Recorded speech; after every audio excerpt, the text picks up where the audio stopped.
Our first speaker of the session is Nic Scott, who will tell us about the status and health of the CHARA Array telescopes. Take it away, Nic. Okay, thank you. So I'm Nic Scott. I've come back to the CHARA Array from NASA Ames, as Doug introduced.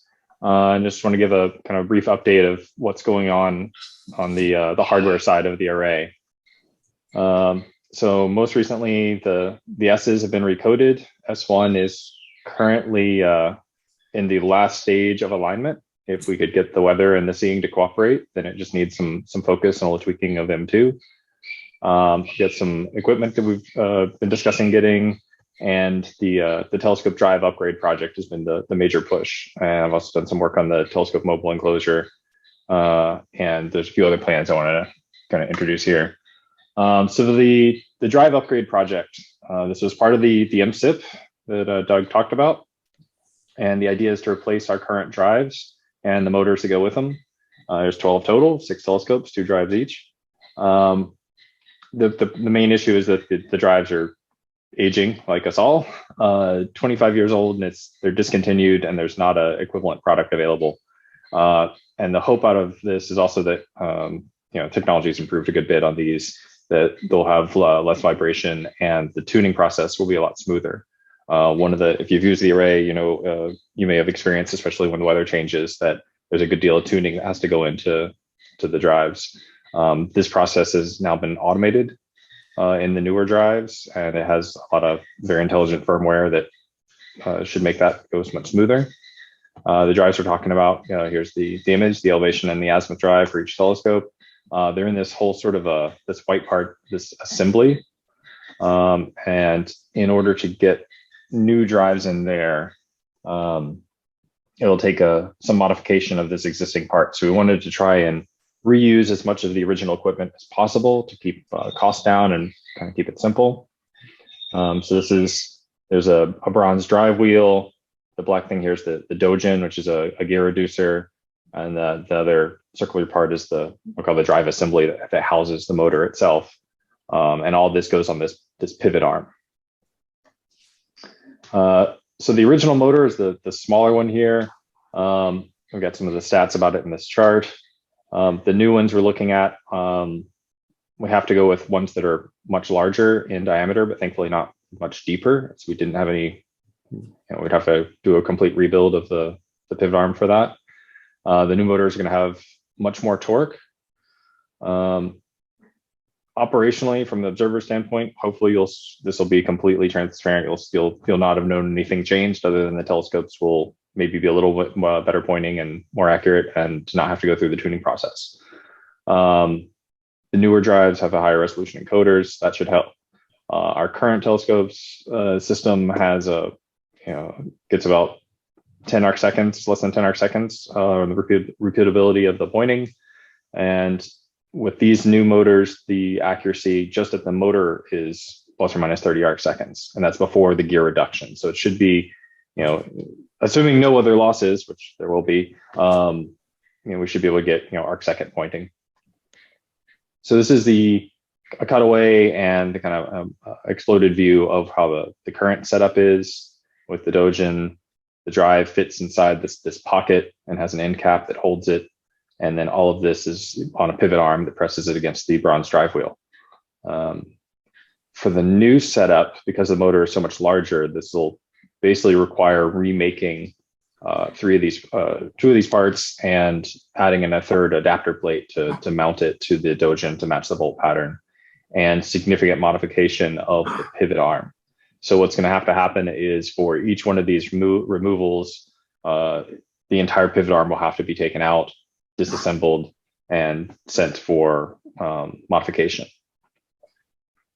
So that means we're making 3 new parts. The GSU shop is going to make the adapter plate for us.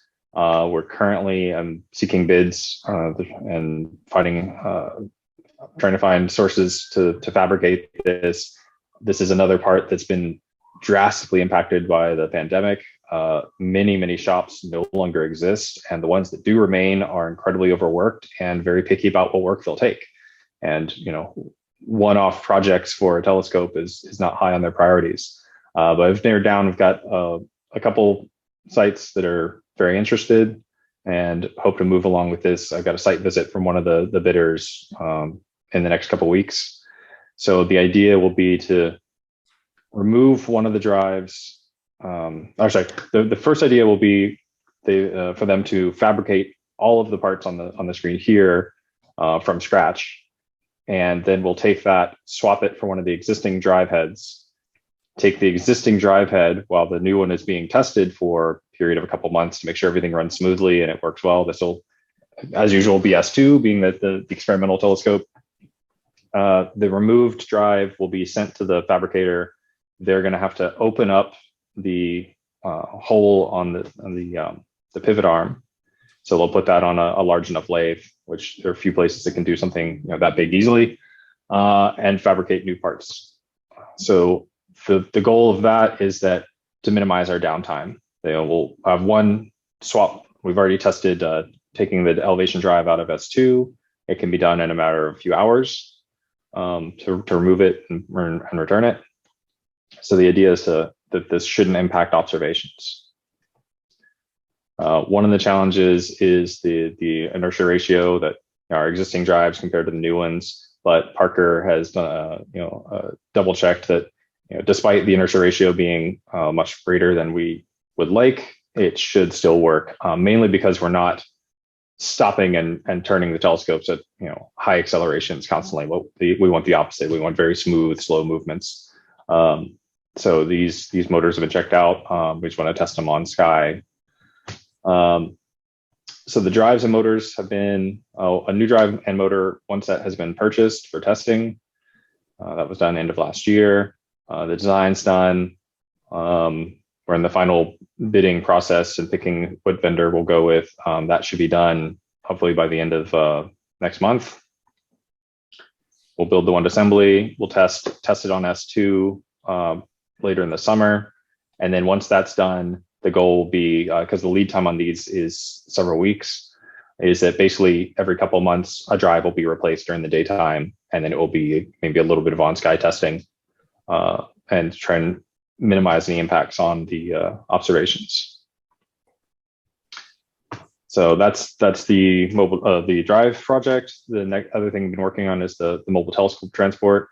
We have a trailer currently that's rated for like 30 or 40,000 pounds.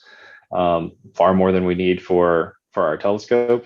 And the idea is to mount the telescope on top of this a cradle with a pier going between the frame of the trailer, and the telescope be held by this cradle bolted to the frame of the trailer.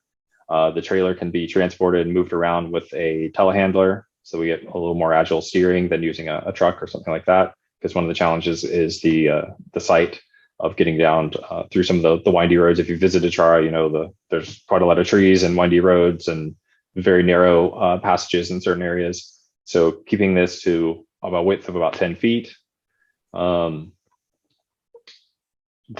trailer will be placed over the pad, and the idea is to have a winch system to hoist the telescope up, put an adapter plate underneath the pier, and then lower the telescope onto that. And the benefit of this system is that in transport, the telescope is securely bolted to the trailer frame itself. When you get to the pad position, you can just lift it up, the adapter plate. That way you can keep your kinematic mounts clean, and they could be recessed into the pad, because we have a constraint that we have to have no extrusion on the surface that we're mounting it to. 2 minutes. Okay, perfect. An alternate idea we have is that we could lift the entire enclosure off a flatbed and then lower it into place. There's pros and cons for each of these, and that's one of the things we're working on in the next couple of weeks, of deciding which route we're going to go for moving it.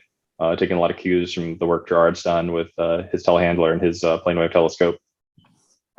And then finishing up, one of the necessary upgrades is, if you've been to the array, you've probably seen our boom truck. It is in sad state. Its block is cracked. It's seen better days, and this is currently the way we have to remove mirrors and replace them for recoding. So if we go with the telehandler for the mobile telescope transport, it will also be adapted to work to service our telescopes, or we may need to get a new crane. And the last thing, one of my biggest concerns in coming to the array is that, like all of us, things are aging, and technology has changed a good bit and what's available cheaply, and wanting to remove single point failures in everywhere possible, remove all custom cabling before it fails, and try and build systems that are modern and easily replaced, so that if something does go wrong, it's easy to fix. And especially now, like lead times on replacing even small electronics are just ridiculous. So a stepper motor may break and it's a 30-week lead time to replace it. So one of the ideas I had is to, where possible, start replacing out all these sensors and mirror covers and other controls of the various bits and bobs of the telescope with Arduinos, Raspberry Pis, very commonly available stepper motor controllers.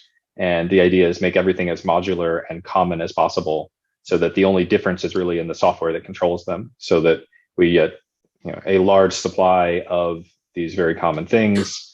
And if something breaks, you can swap it out, flash it with the right software, and plug it in, and it should be good to go.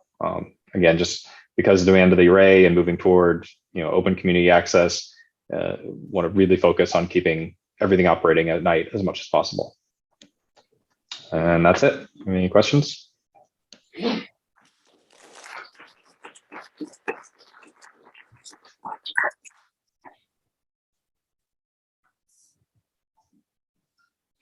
we have any questions?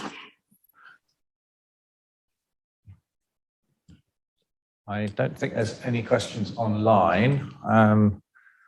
So I have a question. Nick, do you have a rough idea of how much the telescope drive upgrade is going to cost overall? We have, the IMSIT budget was $250,000. The drives themselves, for 12 of them, well, actually 14, because we want a couple spares, it runs at about $100K. So the remainder of that is going to be for the fabrication. And the challenge there is I've solicited about 20 different fabricators for bids. About half of them have replied, half has declined, and the remaining, the bids kind of fall into two bins of affordable in that under 100K and around 300K to do this fabrication work. The costs in the past couple of years, because of the pandemic, the costs of supply chain and everything else and fabrication is just unbelievably different than what it was a few years ago. So if you ever have to make, doing this large metal fabricating stuff, start looking early now, because these shops they're consolidating and disappearing quick. Okay, thank you. In the interests of keeping to time, I think we should move on. So can we thank Nick again, please?